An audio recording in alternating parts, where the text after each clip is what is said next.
കൈവശം വെച്ച കേസിൽ നടൻ മോഹൻലാലിന് കോടതിയിൽ നേരിട്ട് ഹാജരാകണമെന്നുള്ള ഉത്തരവ് ഒഴിവാക്കാനാണ് നീക്കം. കേസ് പിൻവലിക്കാനുള്ള സംസ്ഥാന സർക്കാരിന്റെ അപേക്ഷ പരിഗണിക്കവെയാണ് മോഹൻലാലിനും മറ്റു പ്രതികളും നവംബർ 3 നേരിട്ട് ഹാജരാകാൻ പെരുമ്പാവൂർ മജിസ്ട്രേറ്റ് കോടതി നിർദ്ദേശിച്ചത്.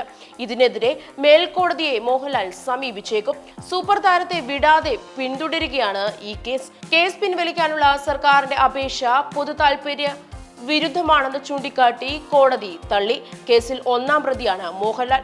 തൃശൂർ സ്വദേശിയായ PN കൃഷ്ണകുമാർ, തൃപ്പൂണിത്തുറ സ്വദേശി K കൃഷ്ണകുമാർ, നീള രാധാകൃഷ്ണൻ എന്നിവരാണ് കേസിലെ മറ്റു പ്രതികൾ. 2012 കേസിനാസ്പദമായ സംഭവം. മോഹൻലാലിന്റെ തോവാരയിലെ വീട്ടിൽ നിന്നും ആദായ നികുതി വകുപ്പ് ഉദ്യോഗസ്ഥർ 4 ആനക്കൊമ്പുകൾ കണ്ടെത്തിയിരുന്നു. മറ്റു 2 പേരുടെയും ലൈസൻസിലാണ് മോഹൻലാൽ ആനക്കൊമ്പുകൾ സൂക്ഷിച്ചിരുന്നതെന്നാണ് പിന്നീട് വ്യക്തമായത്. K കൃഷ്ണകുമാർ എന്ന ആളിൽ നിന്നും 65,000 രൂപയ്ക്കാണ് ആനക്കൊമ്പുകൾ വാങ്ങിയതെന്നാണ് മോഹൻലാലിന്റെ വിശദീകരണം. വനംവകുപ്പ് ആദ്യം കേസെടുത്തെങ്കിലും പിന്നീട് അത് റദ്ദാക്കുകയായിരുന്നു. പിന്നാലെ നിലവിലെ നിയമം പരിഷ്കരിച്ച് മോഹൻലാലിന് ആനക്കൊമ്പുകൾ കൈവശം വയ്ക്കാനുള്ള സർക്കാർ അനുമതി നൽകുകയും ചെയ്തു. എന്നാൽ ആനക്കൊമ്പുകളുടെ ഉടമസ്ഥ സർട്ടിഫിക്കറ്റ് മോഹൻലാലിന് നൽകിയ പ്രിൻസിപ്പൽ ചീഫ് കൺസർവേറ്റീവ് ഉത്തരവ് റദ്ദാക്കണമെന്ന് ആവശ്യപ്പെട്ട് എറണാകുളം സ്വദേശി A പൗലോസ് ഹൈക്കോടതിയെ സമീപിച്ചിരുന്നു. കേസ് അവസാനിപ്പിക്കണമെന്ന നിലപാട് തന്നെയാണ് സർക്കാരും സ്വീകരിച്ചത്. ഇത് കോടതി അംഗീകരിക്കുന്നില്ല. ഈ സാഹചര്യത്തിലാണ് ഹൈക്കോടതിയെ സമീപിക്കുന്നതും പരിഗണനയിലാണ്. 2011 എറണാകുളം തോവാരയിലെ മോഹൻലാലിന്റെ വീട്ടിൽ ആദായ നികുതി വകുപ്പ് നടത്തിയ റെയ്ഡിനിടെയാണ് 2 ജോഡി ആനക്കൊമ്പുകൾ കണ്ടെത്തിയത്. വനംവകുപ്പ് കേസ് എടുത്തെങ്കിലും ചരിഞ്ഞ നാടൻ ആനയുടെ കൊമ്പുകളാണെന്നായതിനാൽ കേസ് അവസാനിപ്പിക്കാനുള്ള കാരണമായി സർക്കാരും മോഹൻലാലും കോടതിയിൽ ഉന്നയിച്ചത്.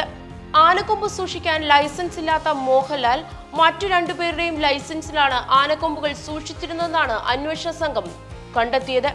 സംഭവത്തിൽ പോലീസും മോഹൻലാലിന്റെ മൊഴിയെടുത്തെങ്കിലും തുടരന്വേഷണം നടന്നില്ല.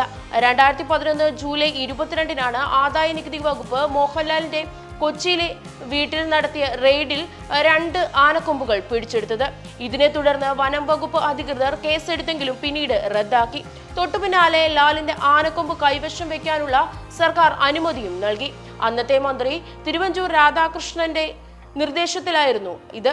തുടർന്ന് ആനക്കൊമ്പുകളുടെ ഉടമസ്ഥ സർട്ടിഫിക്കറ്റ് മോഹൻലാലിനു നൽകിയ പ്രിൻസിപ്പൽ ചീഫ് കൺസർവേറ്റീവ് ഉത്തരവ് റദ്ദാക്കണമെന്നാവശ്യപ്പെട്ടുള്ള എറണാകുളം സ്വദേശി A പൗലോസ് ഹൈക്കോടതിയെ സമീപിച്ചിരിക്കുകയായിരുന്നു. അനധികൃതമായി കൊമ്പ് കൈവശം വെക്കുന്നത് 3 വർഷത്തിൽ കുറയാതെ ശിക്ഷ ലഭിക്കാവുന്ന കുറ്റമാണ്. 2012 ജൂണിൽ മോഹൻലാലിന്റെ തോവാരയിലെ വീട്ടിൽ നിന്നാണ് ആദായ നികുതി വകുപ്പ് 4 ആനക്കൊമ്പുകൾ പിടിച്ചെടുത്തത്. ആനക്കൊമ്പുകൾ വനംവകുപ്പ് കൈമാറുകയും മോഹൻലാലിന് പ്രതിയാക്കി വനംവകുപ്പ് കേസെടുക്കുകയും ചെയ്തിരുന്നു. 2015 ഉമ്മൻചാണ്ടി സർക്കാരിന്റെ കാലത്ത് മോഹൻലാലിന് ആനക്കൊമ്പ് കൈവശം വെക്കാനുള്ള അനുമതി നൽകിയത്.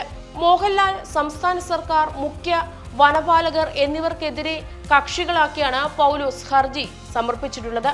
മോഹൻലാലിനെതിരെ വിജിലൻസ് അന്വേഷണം ആവശ്യപ്പെട്ട് പൗലോസ് നേരത്തെ ഹൈക്കോടതിയെ സമീപിച്ചിരുന്നു.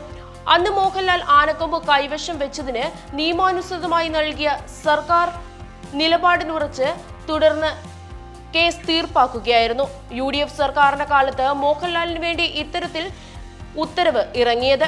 മറ്റു വ്യക്തികളുടെ ഇത്തരം കുറ്റകൃത്യങ്ങൾ അന്വേഷണത്തിലോ കോടതിയിൽ വിചാരണയിലോ ആയിരിക്കെ നടനെ സഹായിക്കാൻ മാത്രമാണ് പ്രത്യേക ഉത്തരവിറക്കിയതെന്നും CJM കോടതി കണ്ടെത്തി.